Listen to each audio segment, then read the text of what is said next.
Hi, my name is Chris Menino from Carroll Community College, and I am doing a Veterans History project, and I'm just going to ask you a few questions. So, what is your name? My name is Lloyd Kahler. And where were you born? I was born in Decatur, Illinois And what year? in 1946. Now, you were a Vietnam veteran, right? Yes, that's correct. Okay. Now, were you drafted or did you enlist? Well, I had been drafted, and I decided at that point that I would go ahead and enlist because I felt that my options would have been greater. Typically those that from our geographical area in Illinois went to combat engineering school, which was at Fort Leonard Wood, Missouri, and I didn't think that I was suited for that kind of work, so I was chosen to go into a program called the Army Security Agency, and I ultimately got into that unit and became a military policeman. Now, what was your family's reaction to enlisting? Well, when I was growing up, my father, who was a veteran of World War II, had often mentioned that he thought that he probably should have made the military career. So I think my father was very positive about it. Of course, my mother didn't have much say in the matter, seeing as how I had already been drafted. And when I chose to enlist, I think that at that time she come to grips with it that it was probably the right thing to do. Now, did you have any brothers or sisters? I have two brothers and a sister, and none of them had gone into the service. So what dates did you serve? Well, actually, I was enlisted in the military in December of 1965, and after 20 years, I retired in December of 1985. And what was your highest rank? I retired as a Master Sergeant. And what units were you?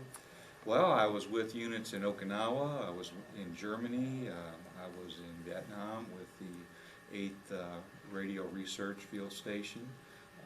I also was stationed at Fort Meade for a short period of time, and then I went into the United States Army Recruiting Command and was in recruiting for the last 9 years that I was in the service.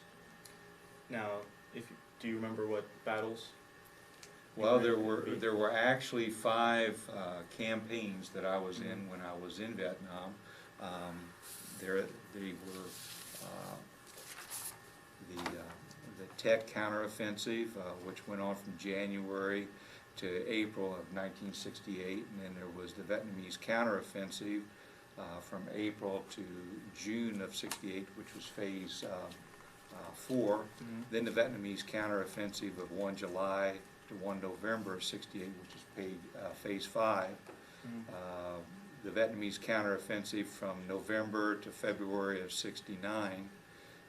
And then the Tet 69 counteroffensive, which went from late February to June of that year. Now, during your campaign, what were the most memorable moments? Well, there was a lot of the whole time that I was there. I would say it was memorable, but there was some sad times and there was some happy times. One of the ones that I had the most difficult was a fellow soldier that had served with me in Okinawa had been wounded and been medevaced out, and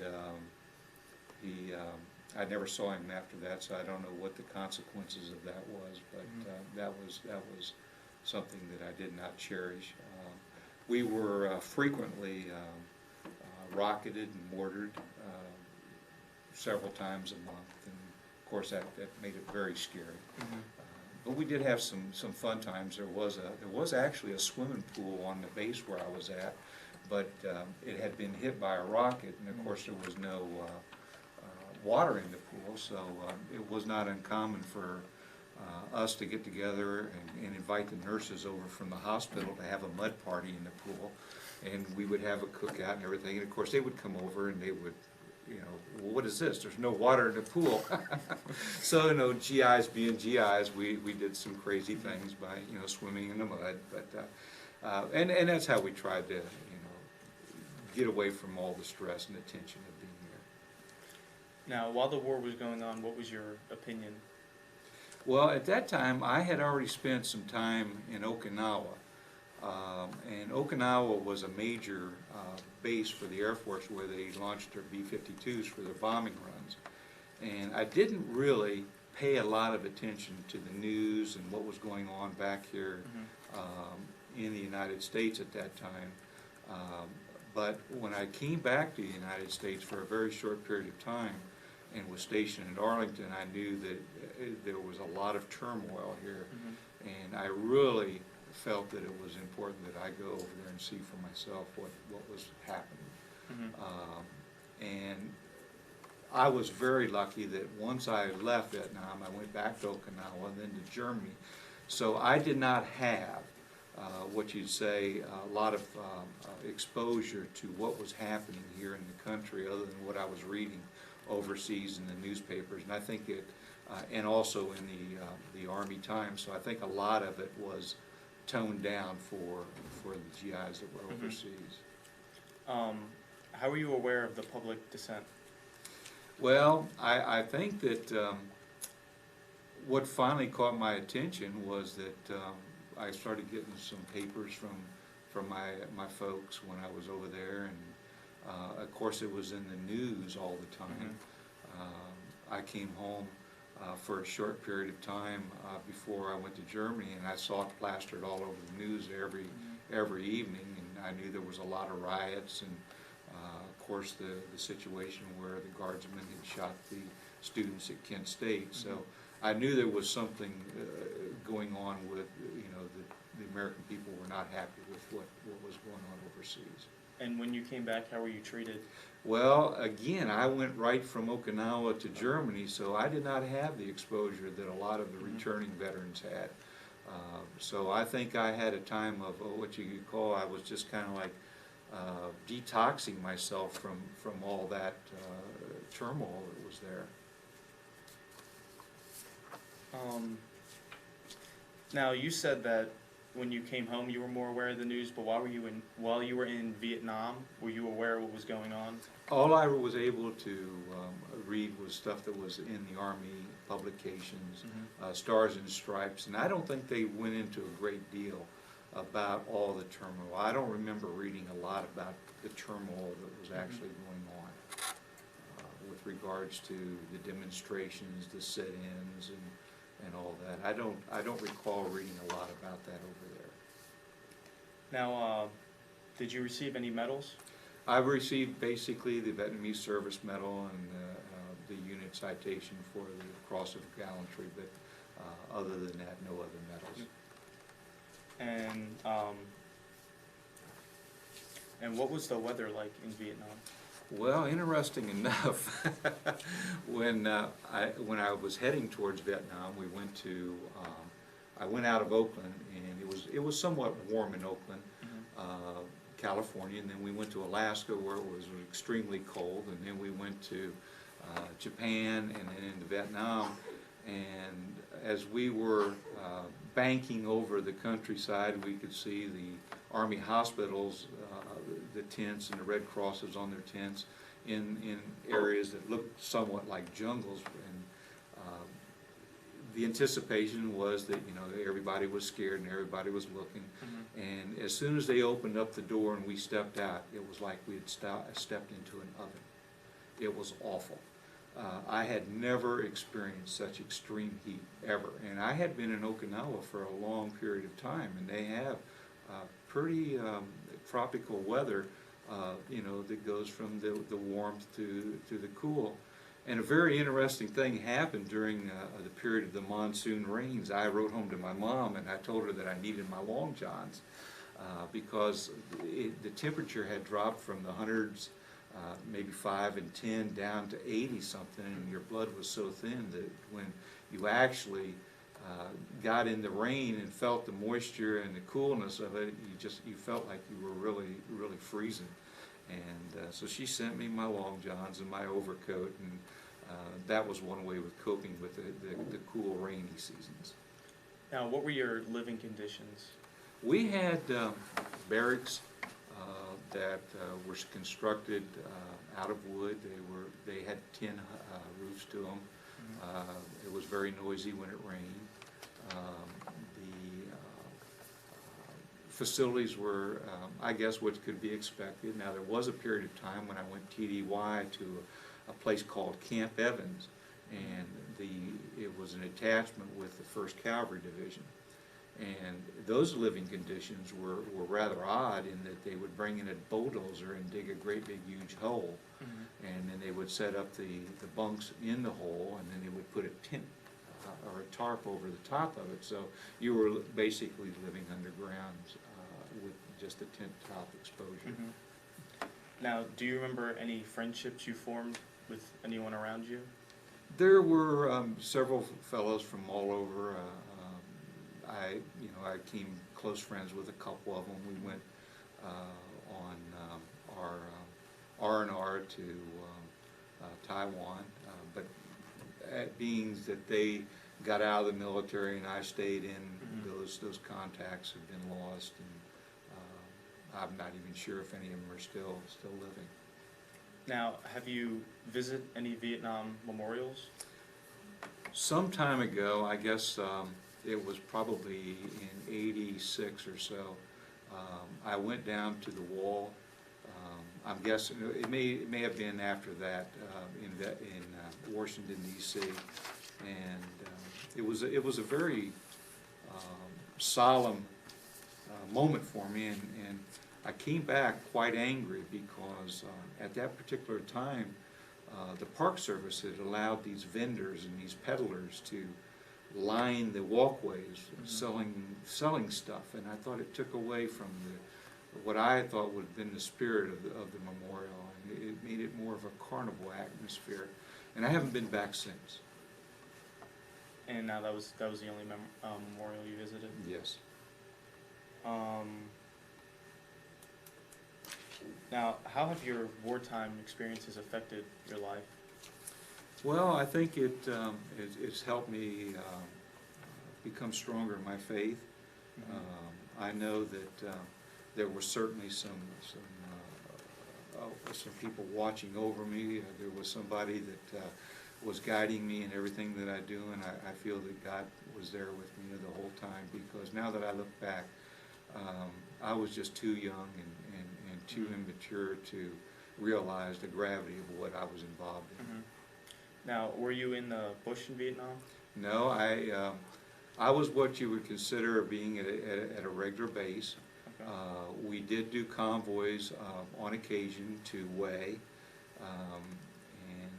and we would spend the night there in what I would call an unsuitable situation. But no, I did not go into the jungles or anything like that. And were you trained to deal with any guerrilla warfare? We were trained in defensive combat, and more so than an offensive type of a situation.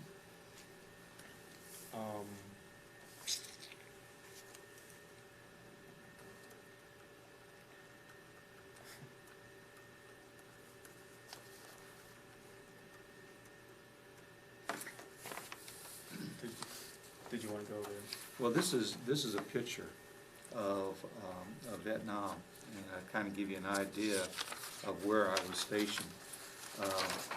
This here is Saigon, right here, I believe, and I was up here at Hue, just south of Hue, at a place called Phu Bai.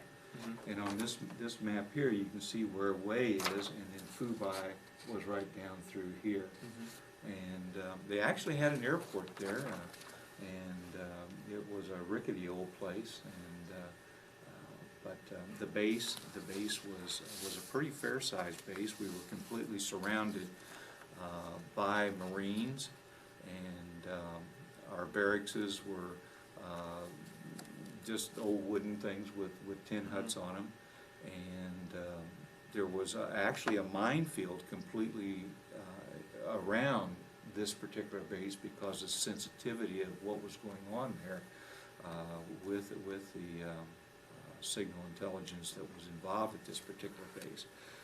Here's a picture of the trenches that were actually all around the perimeter and intermingled in around where the living quarters were. And when the rockets came, it was obvious that all the personnel would run to these trenches and try to protect themselves from shrapnel and such. There was actually one occasion where we were gassed. We had to wear our gas mask for a period of time, and that was pretty memorable.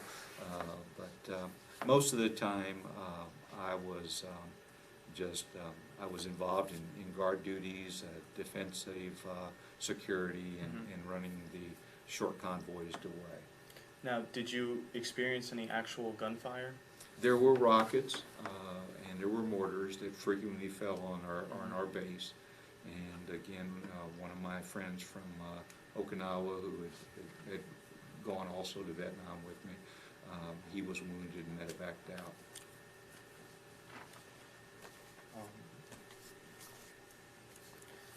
Although you were intelligence, can you share what you did from wake up to going to bed?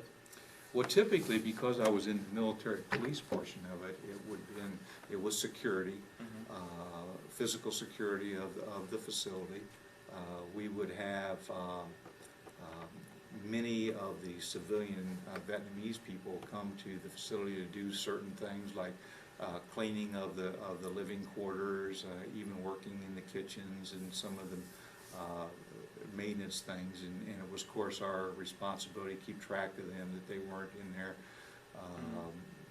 stealing, pilfering things. On occasion you would catch one or two of them drawing maps of the facility, which were used for pinpointing targets for the enemy. But most of it was physical security of the actual facility, and we were trained to use different types of weapons, sidearms, the rifles, M14s, and the 50 caliber machine gun. Now, did you bring anything memorial back with you? I don't remember if I did. If I did, it's been lost. I don't have any war trophies or anything like that now.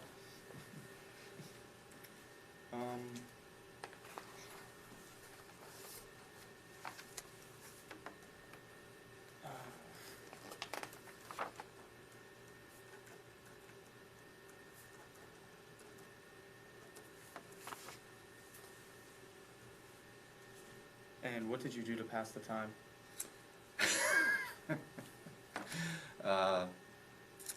Sunbathed and drank booze.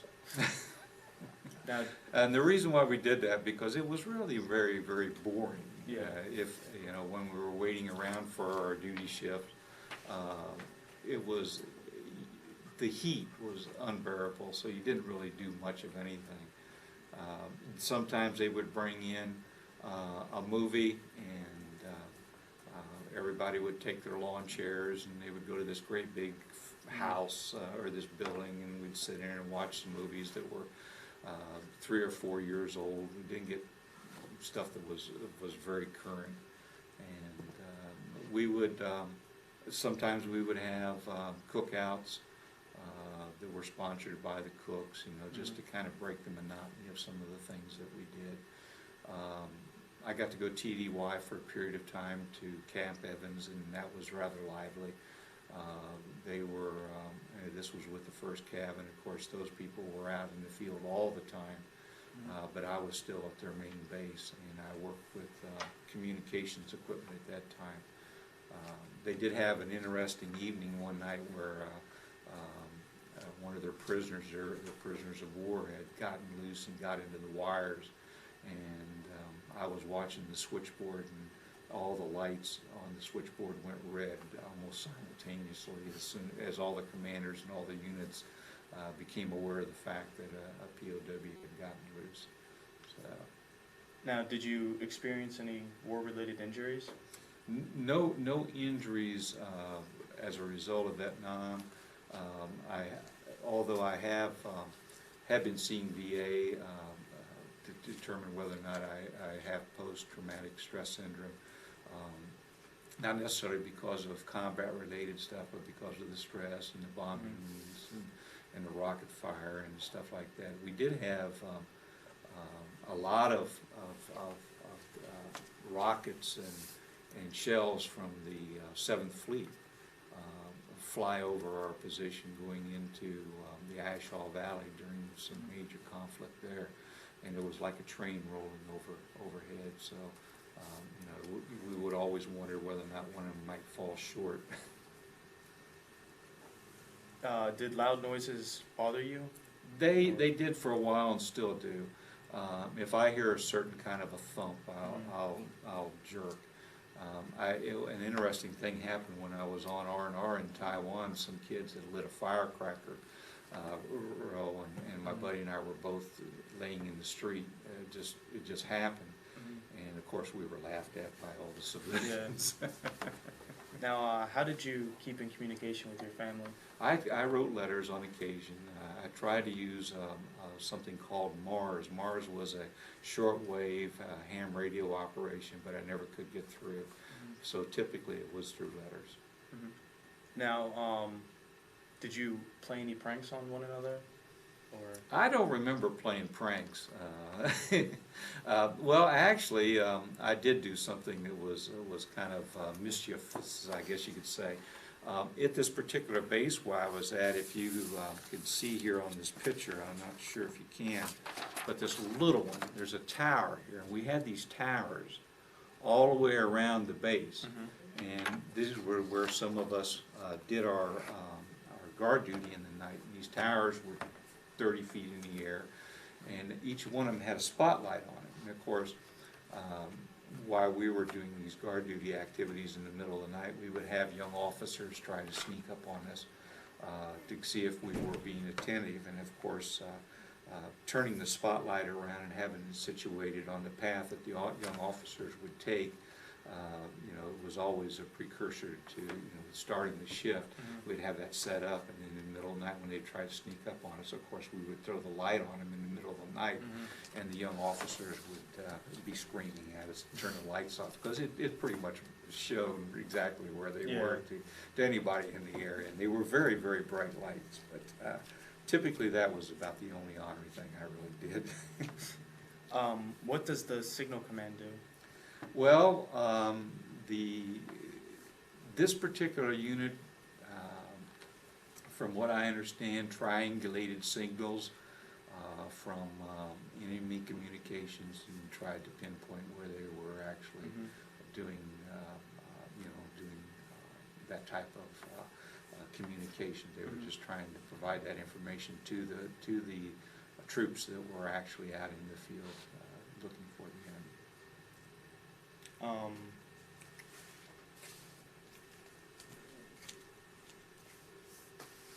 What did you do chronologically from training to Vietnam? Well, when I was, I went through Fort Leonard Wood, Missouri in basic training. Then I was assigned to Fort Gordon, Georgia, where the military police school was at the time. From there, I was assigned to Okinawa. That was my first assignment.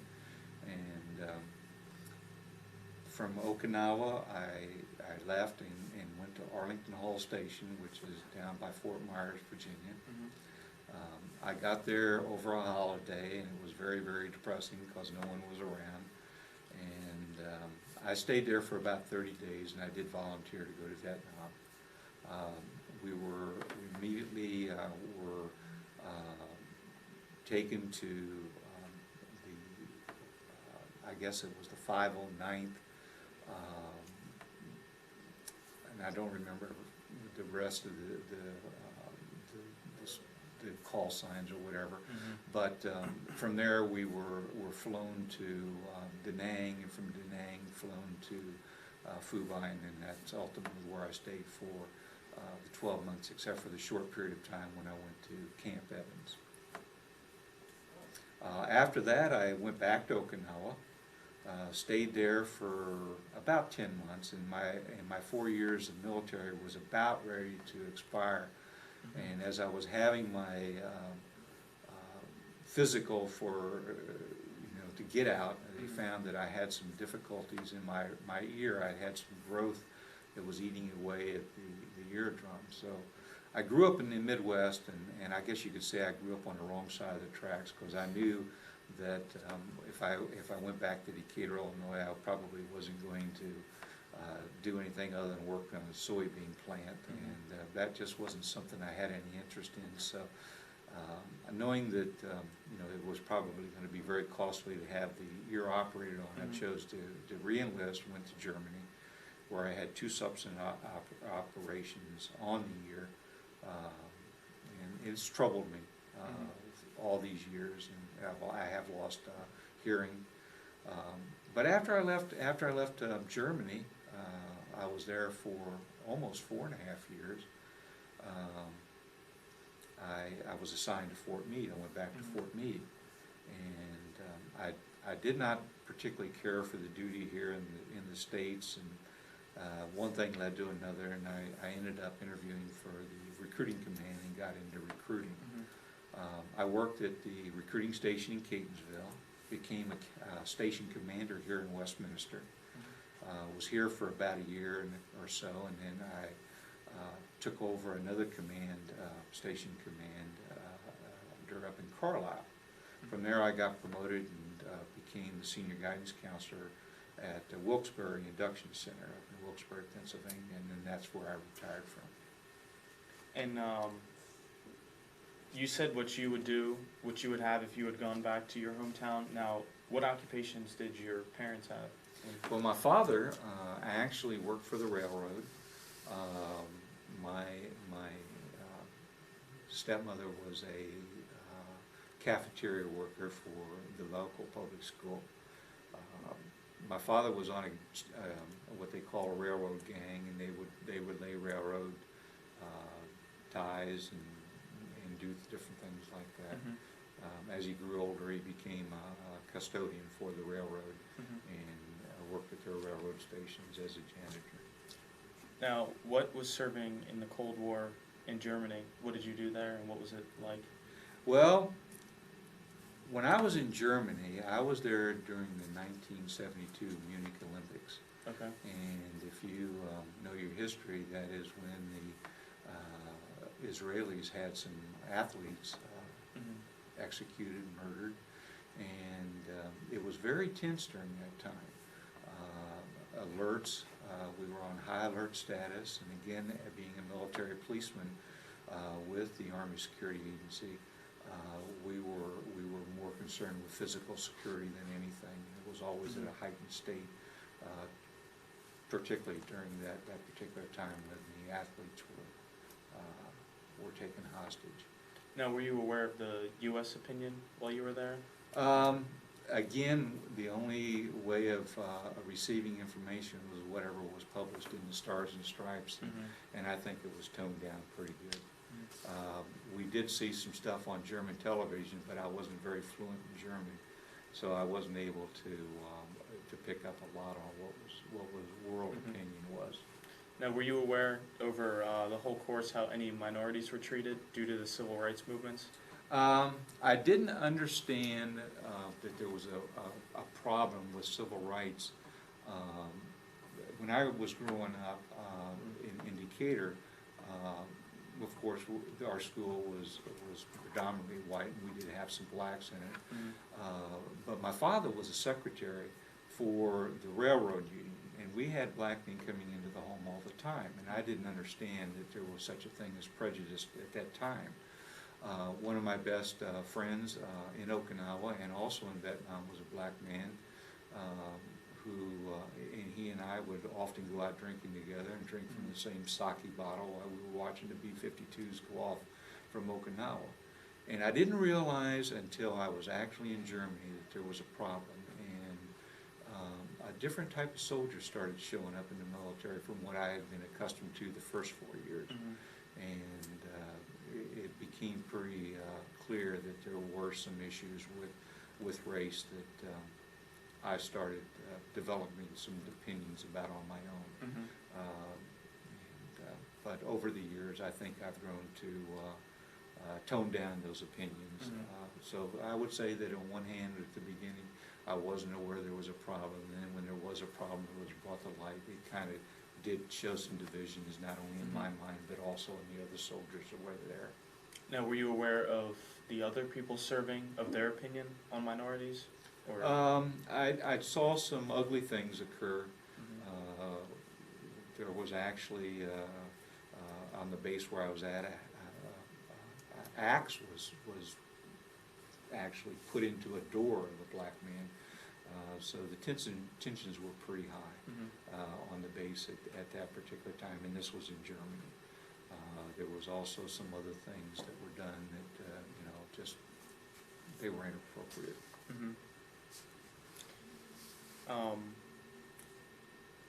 Did you share your experience in combat with your potential recruits?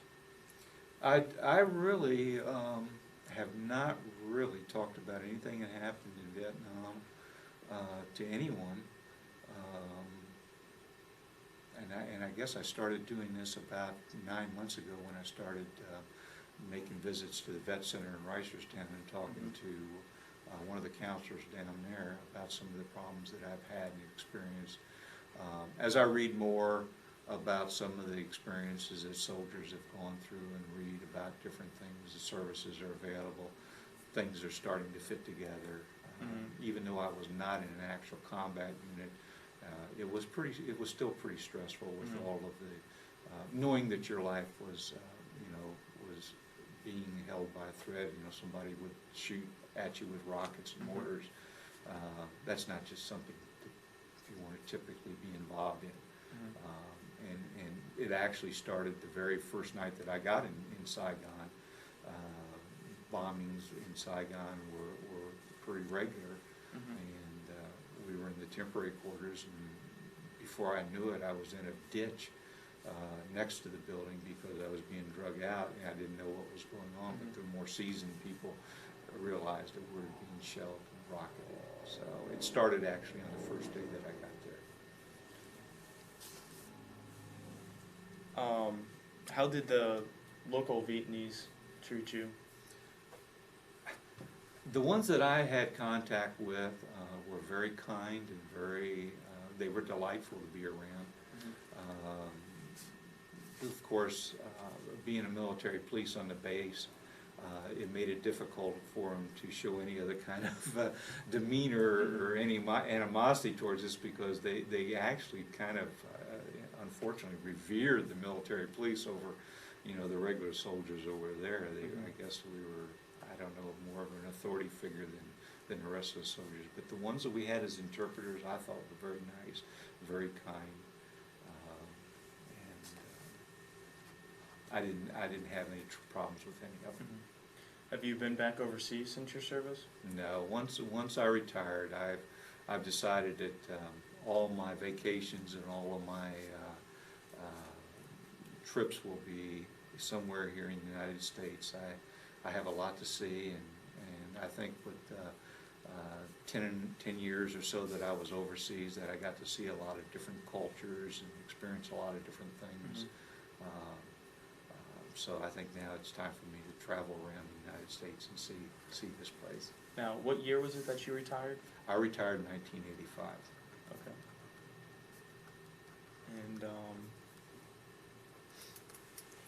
And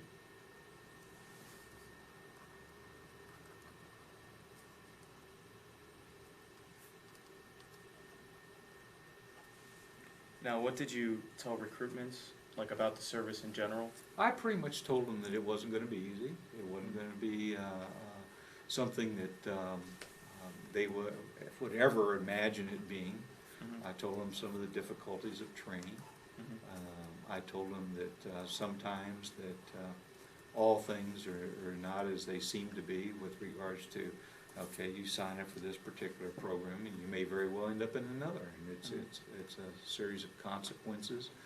Sometimes it's because the person that enlisted didn't do all the things that they were supposed to do, or they didn't have the capability to grasp the concepts that were there for the different types of fields that they could go into.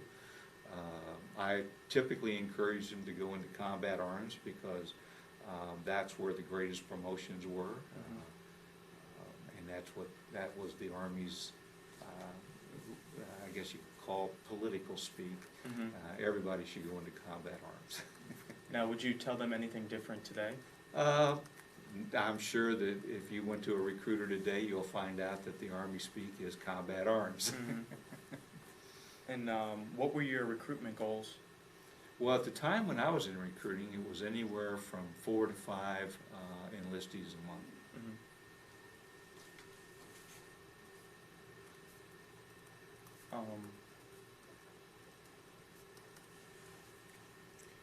And who did you take With regards to, with recruiting? are you talking about males, females? Well, like, I guess a general, like, was there like a stereotype? Well, what they were looking for, of course, was always high school graduates. Education is terribly important in the Army. I learned very early in my career that a high school diploma wasn't just enough to get by.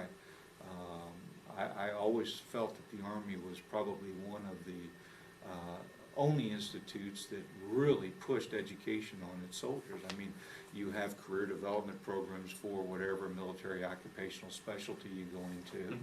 They have not only advanced courses for those specialties, but they have non-commissioned officer academies, and they encourage you to go to night school and take college courses to get your associate's degree. And it's not uncommon for senior enlisted members to have bachelor's degrees and master's degrees, because education is important. So I'd always encourage the people that were coming in, even though they were looking at maybe the Army as a way to not necessarily move away, but maybe to end their education. I would tell them that, you know, flat out, that, hey, you are going to be required to learn. You're never going to stop learning. And I even tell that to the people that I work with today. You will never stop learning. You can't, because of the way the world of work goes and the way things are in the economy. For instance, if you were to get a degree right now in the community college, and maybe computers or something, what you're learning today is going to be obsolete in a year and a half, 2 years maybe. So if you don't continue your education, you're going to find yourself not being able to continue to do the job that you wanted to do. And that's what I would tell everybody, that, you know, education is very, very important. Always take an opportunity to learn something new. And the Army's like that. They want you to learn. They want you to grasp new concepts, because the more knowledge you have, the better you are as a soldier. Now, what would you tell future generations about your service? I would tell them that I think that it was something worthwhile. I don't see any reason why a young person should not have an opportunity to serve his country. I think it's something that should be ingrained in every young person.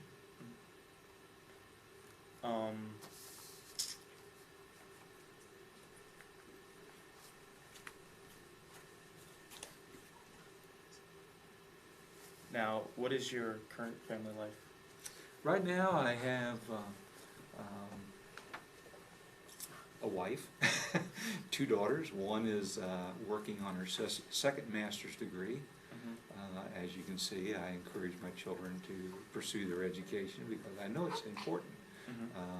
My youngest daughter is working on her first bachelor's degree. She recently, well, I guess you could say 2 years ago, graduated from the community college, and she's working on her 5th year of college right now to get her bachelor's degree in art and graphics. My wife even went back to school and got an associate's degree in accounting. So my family life is wonderful. I love being here in Carroll County. I live on top of a little hill, and I'm overlooking a farm, and life is good.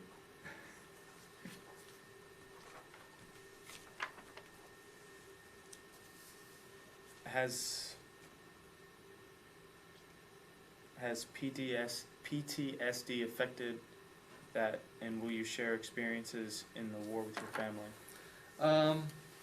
I don't think that I will ever probably talk about any of the things that went on over there with the family. I have told them that there has been some mental health issues as a result of my service in Vietnam. I've been on medication for a number of years, and it was recently changed, and I've, as a result of this change, my quality of life has vastly improved. I used to experience some a lot of back pain as a result of the stress from this, and it's been very very comfortable for me the last couple months since they changed the medication.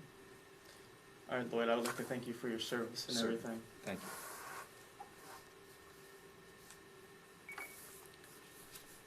Security agency was at, and she was a secretary for NSA at this base where I was at, and our first date was a picnic that I took her on up into the Bavarian Alps, and that was the reason why I came back to Maryland to Fort Meade, because she grew up right here in this area, and of course that's where the headquarters is for the National Security Agency. But we dated in Germany, and that was our first date. And we heard all this racket. We were up in the mountains, and we looked over this little cliff, and over in Germany they have these little sports cars that they actually race on the mountain roads, and I'm looking over, and she's looking over, we're going, wow, that's yeah. that's pretty amazing. But anyway, we traveled around and did some sightseeing and some things, and we grew closer, and we got married.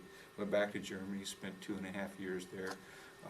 Our little apartment had a balcony, and as we'd sit on the balcony drinking our tea or whatever, we could see the Bavarian Alps right in the background. So it was a wonderful thing. Matter of fact, when I was looking for my pictures of Vietnam, I came across the first photo that I ever took of her.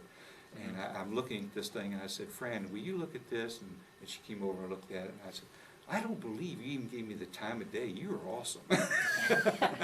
And so then we did find an old picture of me with my old black Army glasses on, my short hair, and I said, what a nerd I was, I'm telling you. But it's been it's going to be 35 years this year in August that we've been married. So it was a wonderful thing to meet her over there. It was interesting that you said that your daughter is doing graphic design, because that's what I'm doing. I actually work for a company as a graphic artist. Is that right? Yeah. Are you I'm supposed to be there now, but schoolwork's more important. I understand that there's actually been a couple of people that have owned graphic art shops here in Carroll County that have come through because they've had to go out of business. I know it's very, very competitive now, and it is. It's going to be difficult. I've been trying to help her find jobs that would be suitable for her. And it's I have a pretty secure job because I work for a screen printer, and like we have a lot of like sports and athletic stuff around that's here, good then. like huge. So they got a nice little niche area there. And they actually like upgraded to a larger facility recently. I've been with them for 8 months, and it's a real nice work atmosphere. Are you going to go on and get your bachelor's degree? I'm going to try. I wanted to go to this art school in Pittsburgh, but like money comes into play there, and it's real expensive. Now there's another really great art school up in New York, Brack Institute. I'm not sure exactly the name, but the young lady that works in this office here, worked in this office now, works for the state. Her daughter went up there, and she went to this school, and interesting enough, she found out after all the school and training that it's not as easy to find work as you went. But you know what she did? She became a bartender and a tattoo artist, and she really does some awesome tattoo stuff. So there's always something out there. I know there's a school down in Florida I was looking at that's like the top industry school called Full Sail, and like people from there have gone on to do like movies like Saw, and they've all grabbed like huge jobs out of there. Pixar comes in there. And is this in Orlando? Yep. There's a gentleman in my church. Both of his sons have gone. One of them is actually working for Disney out in California. I've got 2 friends. And down the other there. one is in school right now down there. You're right. It is a magnificent school. And then like they tell me they have class till like 1 a.m. Like they seriously they have such like a long class because they work on a project and they do it from start to finish in one day, and they're just there for hours in one classroom, and it's crazy. They say it's a wonderful opportunity. Yep. So.